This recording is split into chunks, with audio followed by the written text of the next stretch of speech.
Beatles song John Lennon still gets hate and calls it Throwaway. When you're a band as famous as the Beatles, there are bound to be a few songs you don't like the song Throwaway in Rubber Soul, which John Lennon said he always hated. Ironically, Lennon was the one who wrote the song in the first place, although he would later say the tune stayed in the band's rotation because George Harrison liked it. Paul McCartney also held the song in somewhat low regard, calling it a macho song in Barry Miles' Many Years From Now. All things considered, perhaps that's why this track found itself on the last slot of the band's 1965 record that featured other hits like Drive My Car and In My Life. The 14th and final song on the Beatles' Rubber Soul album was an original by John Lennon, Run for Your Life. Lennon lifted the main gist of his song from a 1955 Elvis Presley cut called Baby Let's Play House. Presley sings in the song, "Now listen to me, baby. Try to understand. I'd rather see you dead, little girl, than to be with another man."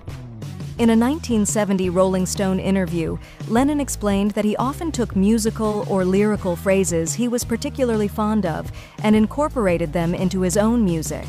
This mimicry trick was something he did with older rock and roll tunes from the likes of Chuck Berry and, in this song's case, Elvis Presley. "I used to like specific lines from songs," Lennon explained, "so I wrote it around that Elvis line, but I didn't think it was that important." Even more succinctly, Lennon said, "It was a song I just knocked off." Among the many Beatles songs that John Lennon disliked, there appears a common thread. If the song is about a made-up experience, there's a good chance it wasn't a favorite of Lennon's. In the same Rolling Stone interview, Lennon said he preferred songs about his own life and emotions instead of a song where he was projecting myself into a situation and writing a nice story about it. "I always found that phony, but I'd find occasion to do it because I'd be so hung up. I couldn't even think about myself."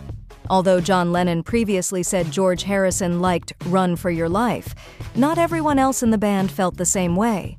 Paul McCartney told Barry Miles in Many Years From Now that the track was just one of several examples of Lennon's difficulty with relationships. "John was always on the run, running for his life," McCartney mused. "None of my songs would have catch you with another man." He continued, "It was never a concern of mine at all because I had a girlfriend, and I would go with other girls. It was a perfectly open relationship, so I wasn't as worried about that as John was." McCartney described Run for Your Life as a bit of a macho song. Even without the opinions from the band, Run for Your Life is a hard song to love. With an abusive, violent narrator and an ominous, life-threatening message, it certainly is one of the Beatles' darker tunes, especially when one considers Lennon's history of domestic violence with his first wife, Cynthia Powell.